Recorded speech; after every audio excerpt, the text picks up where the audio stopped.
Hello,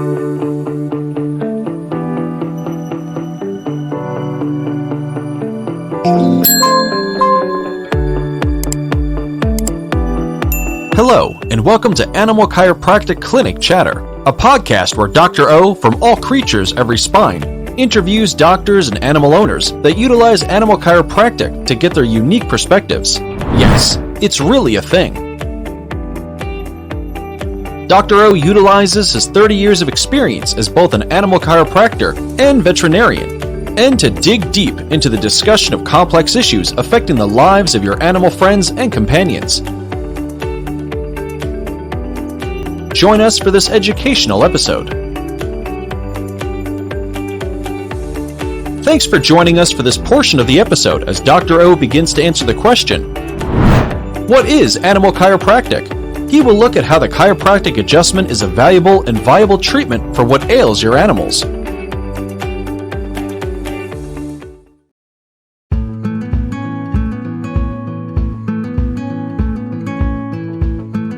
Bill Ormston joining us here. I should say Dr. Bill Ormston. Yeah, that's what he is. Better known as Dr. O, the owner of All Creatures Every Spine, an animal chiropractic education source. And he's from Meridian, Texas.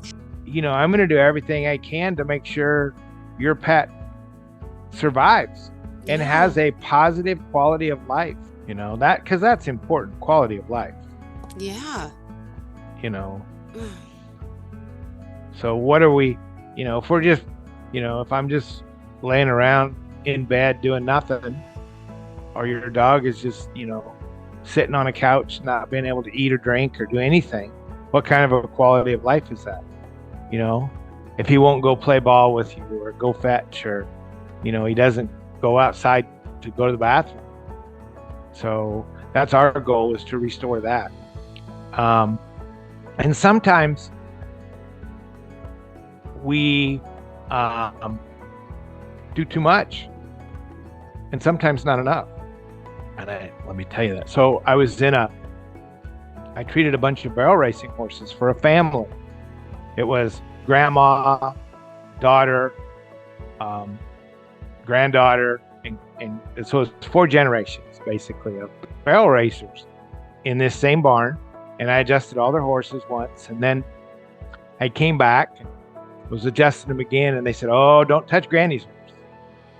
Okay, she wants to talk to you before you adjust her horse again. Okay. So we adjusted everybody else's horses. I think there was 13 or 14 of them. Adjusted everybody else's horse. Got all done. I said, okay, well, let's get Granny out here so we can talk to her. So Granny comes out. She goes, "You leave my horse alone. I'm too old to go that fast." Ah, that's great. And I was like, okay. And then I had a dog come in. And the dog was about 13 and had a lot of arthritis. But when she came in, she was not moving at all. Not moving at all. Barely could lift her head. And we treated her chiropractically, got her to where she was walking. And they would come down every month and we would adjust her dog. And I was just like, man, your dog is really sore. He's getting around good. She gets around good, a lot better than when she first came in, but I don't know that we're doing any benefit. She said, "You need to meet somebody." So she went and she opened the door and she went outside and she brought her daughter. Her daughter had Down syndrome. She was 24 years old, Down syndrome. And we talked for a little bit. I got to meet her daughter, and then her daughter went back out to the car and was on her pad or reading her book or something. And Mom said, with her, it takes me 45 minutes to get to the car once we decide it's time to go to the car. Mm-hmm. And she said, when my dog can take care of herself, like eat, drink, pee, and poop, outside, inside, do all those things by herself, then, and she's my daughter's dog, she can stick around. But when we first brought her in, I was having to spend 30 to 45 minutes a day helping my dog do that and helping my daughter do that. I can't handle two handicapped people in my life. I don't have time. So you are allowing my daughter to have her dog so far for another 6 to 8 months. So thank you. And it wasn't like the dog wasn't a puppy. The dog wasn't, but the dog was able to function at a level that allowed the family to keep the dog and bond with the dog. And so sometimes people are expecting different things from their dogs. Granny didn't want to go fast. And the family just needed a dog that could really kind of take care of itself and allow because it is hard for anybody to lose a dog, but especially a handicapped person that's bonded to the dog, it makes it even more difficult. So it's hard for a dog when they lose their handicapped person too. But we see a lot of dogs that come through some of the rescues that we work with where the owners have been elderly and passed away and the dogs are lost because they're in a family that has more activity than they're used to. Yeah. Wow. It's so true. So oh my goodness. We're helping it can go animals both one ways. spine at a time. One spine at a time, one atlas at a time. We adjust them. YesChiro.com. Make sure to visit our website, allcreatureseveryspine.com, where you can subscribe to the show and learn more about getting your animals adjusted.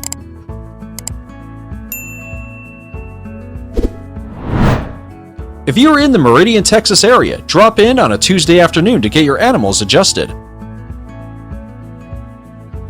If that isn't possible, schedule a consultation on your animal's health with Dr. O.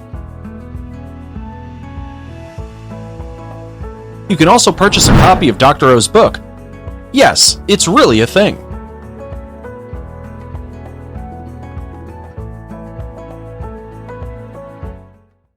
What is going on, everyone? My name is Stan Smith. I'm the CEO of X-Dog and the inventor of the X-Dog Weight and Fitness Vest. What is the X-Dog Weight and Fitness Vest? In a nutshell, it is the world's greatest harness for dogs. It doesn't matter what you're doing. If you're looking to build muscle, combat obesity, address anxiety issues, high energy, you want to suppress that energy level. If you just want to take the average walk and turning into a health improving workout, we made it so convenient to exercise your dog that you literally only need about 30 seconds a day. It doesn't matter if you're doing basic obedience training or compete at high level dog sports or in protection sports. The X-Dog Weight and Fitness Vest can enhance it and take any type of daily lifestyle to the next level. If you want to be part of our mission of eliminating canine obesity or just being a part of our team, make sure you go to teamxdog.com. As always, man, I want to thank you for your time and your support, and Team X-Dog strong.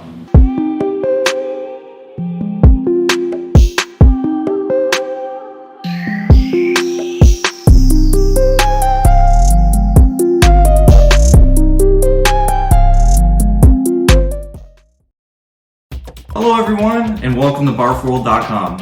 If you're seeing this video, it typically means you're interested in trying our 90-day challenge. If your pet is suffering from allergies, kidney issues, obesity, diabetes, or even cancer, our food can help with that. So if you're ready to see your pet's health dramatically improve in just 90 days, call us and schedule your consultation today. Hope to talk to you guys soon.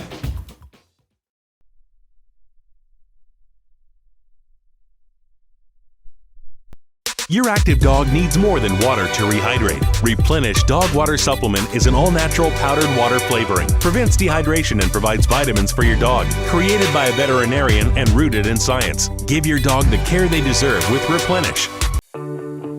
Join us as Dr. O interviews a certified chiropractor, veterinarian, or an animal owner. These enthusiastic people explain how they utilize animal chiropractic to alter the lives of the animals in their communities.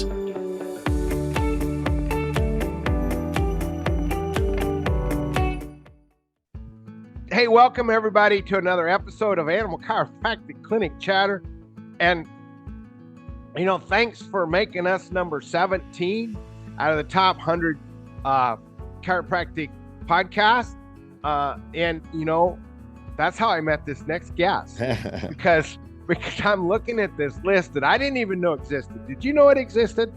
I don't know. I'm going to ask you where to find it after we hop off. All right. So there's this list, and this guy's on there, and he's got this podcast, and he's in the top 5. And Dr. Amy says, well, you know how to raise your rank, right?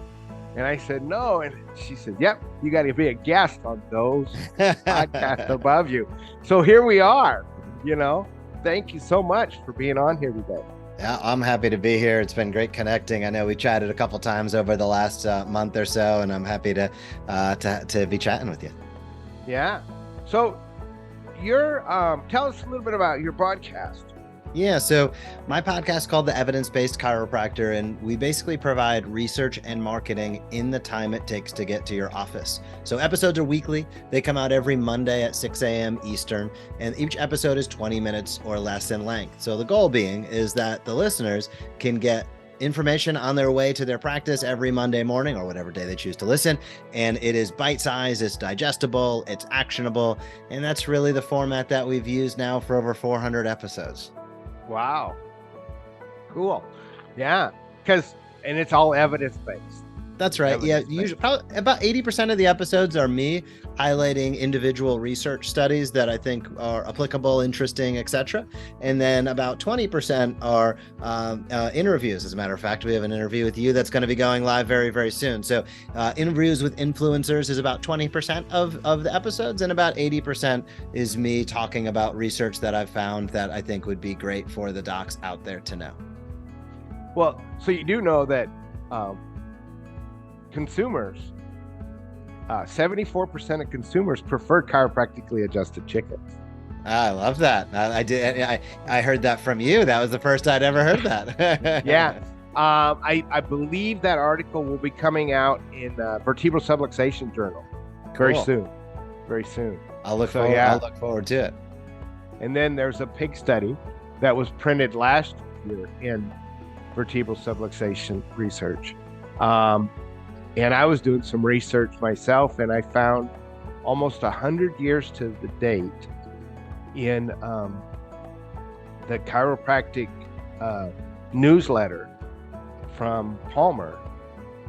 There was an article on adjusting pigs and removing vertebral subluxations is what it talked about. And then 100 years later, golly, there was an article published on a scientifically valid study of removing subluxations. Going full circle. Yeah. So it's pretty cool. That is awesome. That it is out there. One of the things that a lot of my naysayers always tell me is there's no research in animals. Yeah, that's silly. So yeah, let's talk about it a little bit. What I've discovered, looking at a tremendous amount of research. So, and I'll kind of frame it out a little bit here briefly, which is for every week episode. So I'm like 400 episodes in. I usually review 3 to 4 studies per episode, choose the one I like, and then kind of move forward from there. So I've read well over probably over 2,000 or 3,000, but well over 1,000 studies. That might make me very interesting or very boring. It depends on which way you want to look at it. But what I've noticed is a couple different things. Is one, many of the human studies actually begin as animal studies. So, one, it's quite often before a human study is done, there's an animal study done. So we're decades into really great high quality chiropractic research, which by definition, the fact that many times the animal studies are done before, we are again decades in to some very high quality animal studies. And that's also been, and I think you've seen this as well, kind of picking up over the last 10 to 15 years, some real momentum. There were things dribbling along throughout time, but over the last decade, 2 decades or so, I've seen this compound more and more over time, which is absolutely fascinating. Now, some of the interesting parts about the animal studies that I've noted, and certainly you're the animal chiropractic expert, not me, but what I've noticed from the outside in is that many of the animal studies, part of the challenge with an animal study is the subjective view of pain, right? The animal usually can't talk. But what's really fascinating about the animal studies is it gets down to, which is what I think is crazy about the naysayers, is like the fact that there is a relative lack of subjectivity increases the objectivity. So often with animal studies, you're looking at hard biochemistry, hard physiology, real changes that can be objectively measured, which is awesome. It actually, I'm going to say, simplifies some of the research that takes place in humans, where there's all these variables about the human eat a breakfast and had a good day, or did they get stressed out driving to work. So, and that's how they're going to react to answering a series of questions. Whereas the animals tend to be, those studies are awesome because they tend to be far more objective, which make them in many cases higher quality. Right. Yeah, I can see that. And then what I find when I run across those studies is the reason that, when we do a study, when we do a research study, when we publish the paper, whether it's me or you or some third party author, they get to choose the keywords. And then those keywords are what people can find in PubMed searches. Yeah. Yeah, and that can become a big challenge. And you and I talked offline about it a couple of weeks ago in a phone call. And it tends to be a big challenge, is kind of sourcing things. Now, I'll kind of take a left turn here and say this is going to get really interesting as we continue to see AI developed, et cetera, where you can search large databases more, I'm going to say, intelligently. But right now, the ability to search and the ability to choose keywords is directly proportional to your output. So if you go to PubMed, for instance, and you type in the wrong keyword, you're not going to get an approximate answer. It's kind of binary, which makes it challenging to use and super important to have, I'm going to say specifically from an animal perspective, certainly people like you that can help guide and direct your listeners, the docs that you work with, the public at large, to be able to understand, gosh, when you're going there and you're not getting a result, it's not because there's not a result. It's probably because you haven't searched it in the way that's necessary. And with the research, you and I both know this stuff gets geeky and technical real quick. So it's, it becomes a little bit of a challenge. And this is where I'm hopeful, kind of tying it together with many of the advanced search tools that are being built right now, that hopefully in a year or two, maybe even less, this is going to be a lot less of an issue. But right now it is a major issue, as you're alluding to, which is if you don't know exactly what to search for, you can end up saying, oh, there must not be anything out there, when in reality, there's thousands of papers supporting chiropractic care in animals in a plethora of different ways. Well, yeah, Heidi Havock's book. That's right. If you look at the references, you have to really read hard to find the 5 studies that she refers to right in the body of the book, when she says we did 5 animal studies that proved chiropractic works in humans. Right. And it's like, wow. It is out there. And the great thing about it, from what I've seen as well, and I'd be happy to learn either way. I mean, when you hit studies that, don't showcase what you want, it's a great opportunity to learn. So not everything needs to be positive, right. But incidentally, almost all of the research that I've seen with chiropractic care with humans and with animals tends to be relatively unequivocally positive. That sounded like I'm hedging there, but there's a lot of really great research supporting things. And you referred to Dr. Heidi's book there. She does a great job really highlighting. I mean, she's not only a researcher herself, but she puts it into some digestible fashions as well. So there's, in many cases, many of the times, for most people listening, using resources like Heidi, utilizing resources like I know that you highlight with some of the whiteboard videos that you do, and really showcasing what's going on, can be a better strategic play than trying to go to PubMed, because going to PubMed directly sometimes you can end up not getting what you're looking for. Well, and it can be scary. That's right. I did a little history thing the other day and ended up going down, which would be a whole nother episode for us, but we went down. I looked up Fishbein, Moore's Fishbein, found some scary stuff about him. found out about the Flexner report Oh goodness, yeah. from 1910. Right. And what most people don't know is that, yeah, the Flexner report, it was a Carnegie Rockefeller thing, and Yep. and ended up closing 48% of the med schools in the country. Yep. It closed almost 100% of the vet schools in the country. Oh, I didn't They know went, that. we went, yeah, that one's hidden. It went from 54 vet schools to 2. Goodness. Pretty scary. So basically, for those of you that don't know, this Carnegie and Rockefeller hired this guy to go out and look at all the med schools and write a report and see how we could get them all standardized. So he wrote this report, came back, gave it to Congress. 48% of the med schools closed. All but 2 vet schools closed. And then they all had to get their programs up to snuff. That was really easy because Rockefeller and Carnegie had money. We'll give you money to get your school up to snuff. All you have to do is teach this new program called pharmacology. Right. So the New York School of Medicine used to be called the New York School of Homeopathic Medicine. Oh, I didn't know that. Yeah. And so this is what happens when you go down a PubMed rabbit hole. Yeah, and there's some places you don't want to be. And I'm like, this is scary. I know. And then oh no, and then you follow it. And it's like the more you, so, and chiropractic is safe. That's the thing. It's so safe. But yet we've been led to believe it's not.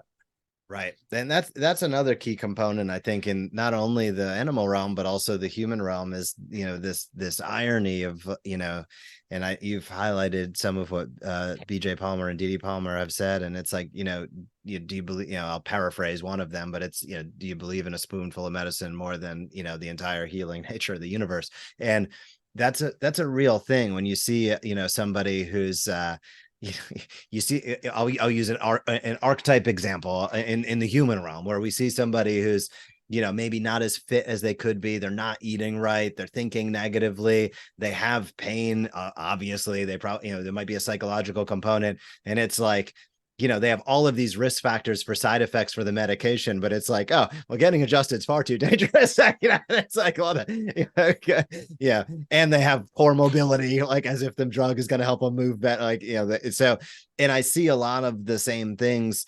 being outside of the veterinary world and outside of the animal chiropractic world with personally, I'm not a direct provider of animal chiropractic, but I keep my eye on the research. And one of the things I find interesting is a lot of those same tenets hold true to to the veterinary world from what I see on the outside looking in, which there's a lot of early advanced intervention, when something's been building for years and years and years. And this is why I like and respect what you're able to do so much is, a lot of times we see these animals that I say neglected. They might not be purposefully neglected, but they've been overfed and things like that. They've been loved on, but they probably haven't been, optimized in terms of animal performance.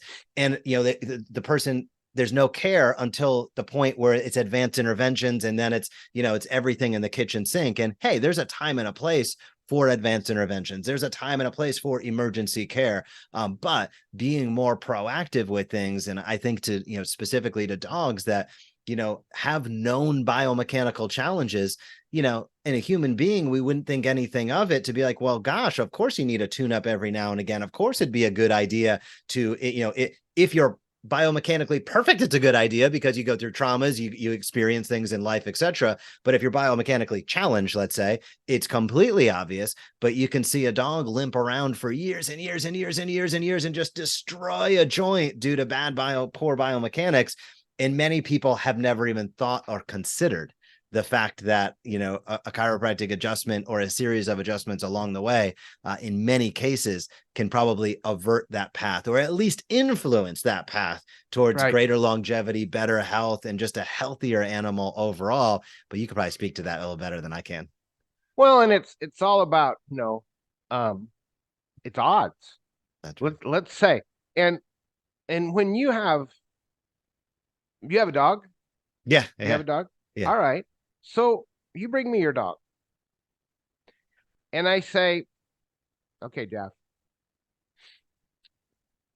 we got a 99% chance that what we're going to do is going to work. Okay.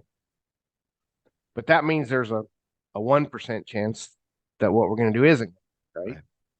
Can you honestly look me in the eye and tell me that you care about the other 99 dogs as much as you care about your own? Yeah, tough question.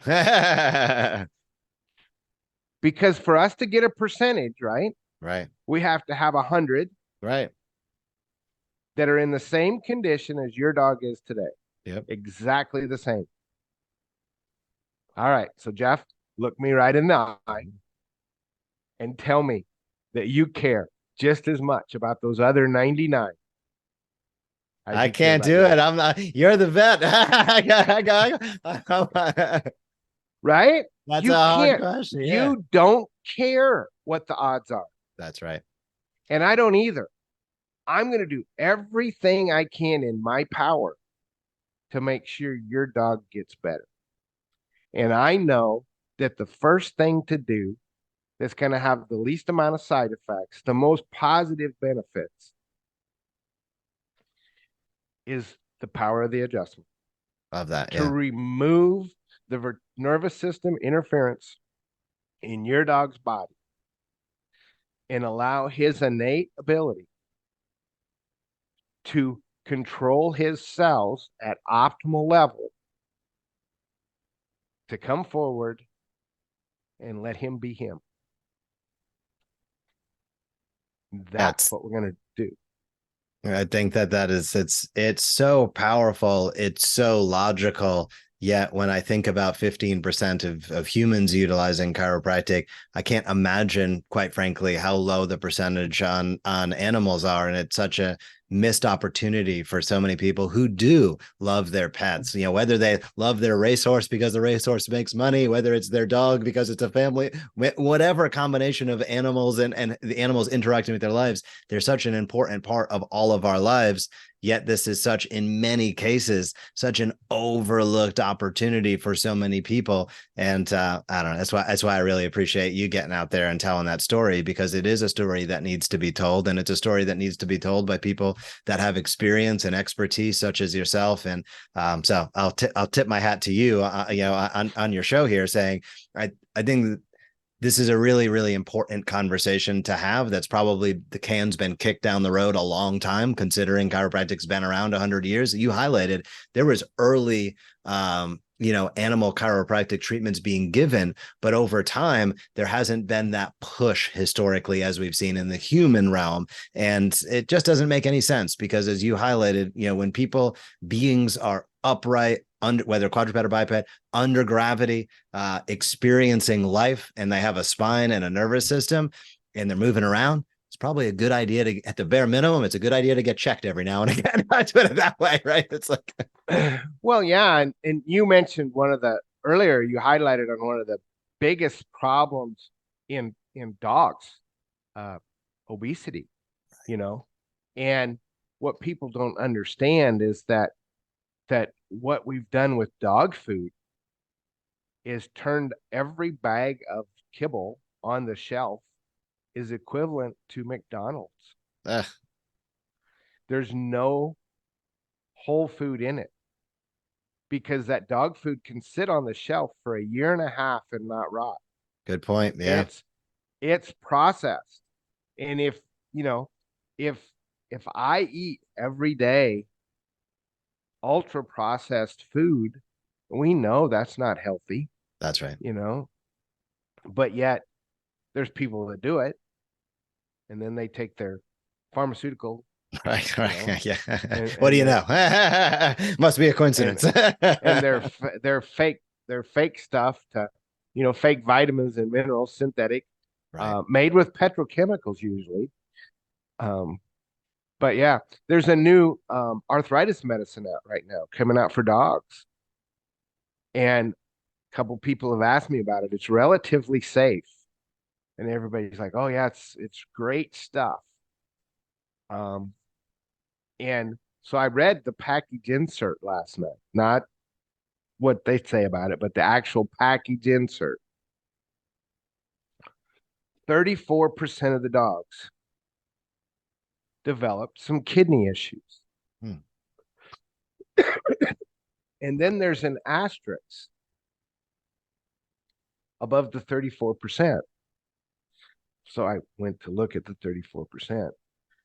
2 out of the 134 dogs that were on this during this trial died of acute kidney failure. Oh my goodness. That's 1 out of 100. Yeah, that's a loose interpretation of relatively safe. I'm like, what? 99%, right? Yeah, I guess you're right. So it's still like, it's like, wow. But that people are willing to do that, Right. you know, and use that. I actually had to look up the definition the other day of what they can use. If I'm doing a package insert and I want to say something's rare or something's occasional, or, you know, there's a legal definition for that. Yeah. You know, rare is 1 in 10,000, between 1 in 1,000 and 1 in 10, or occasional. Sorry. Okay. Rare is 1 in 1,000. Okay. Interesting. Interesting. You know? It was like, seriously, like I would think, but yet getting hurt by a chiropractor is 1 in a million. Right. But we know how dangerous that is. yeah.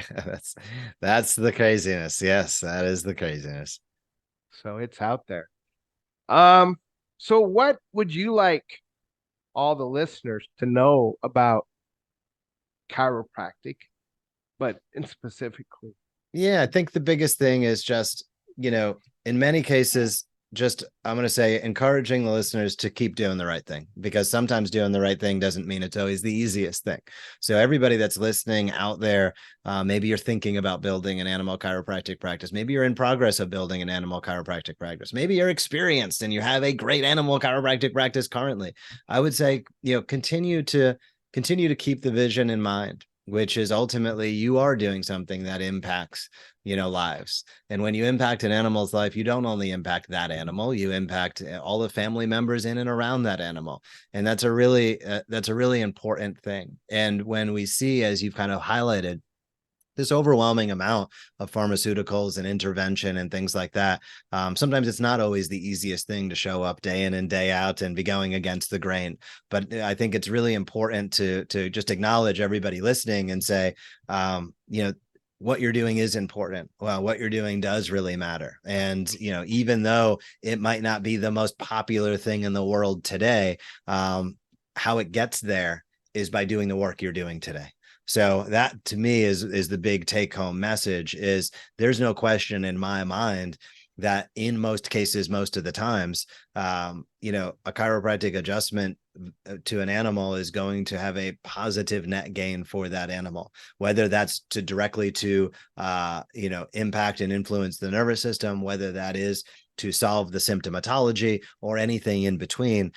We know that that's what's going to be the case. So I'm going to say, you know, when you and I highlighted it a little bit on my show not too long ago, but I'm going to just encourage everybody listening to continue to get out there, to continue to tell your story, to continue to network with other people, other, you know, other, whoever it might be in your community. If you live near, maybe it's networking with the horse farm. If you live near a horse farm, maybe it's networking with a vet. If you're near a vet, maybe whatever it means to you, continue to get your message out there, because it's a message that, and this is what we were highlighting on my show a little bit, was people need to be able to make the decision. And if they're unaware that that's even an option, then that's a missed opportunity for you and for them. So everybody listening, my big encouragement would be, well done. Continue to do the good work that you're doing, and do not slack on the marketing component of it, which sometimes can be the unattractive component, because as clinicians, we want to get in there and take care of the animals. And I totally get that.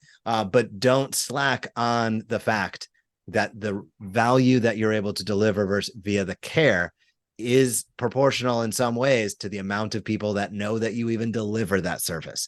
So getting out there doesn't mean you have to run a ton of paid ads or anything like that, but get creative with your marketing, get creative with your network building, and understand, I talk about this in the human realm all the time, and I'll kind of wrap with this portion of it, is that every day that you're not getting out there telling the story are missed opportunities for friends, loved ones, and colleagues in your community to go the other direction and make bad decisions with their health because they were unable to make the right decision because they didn't know about you.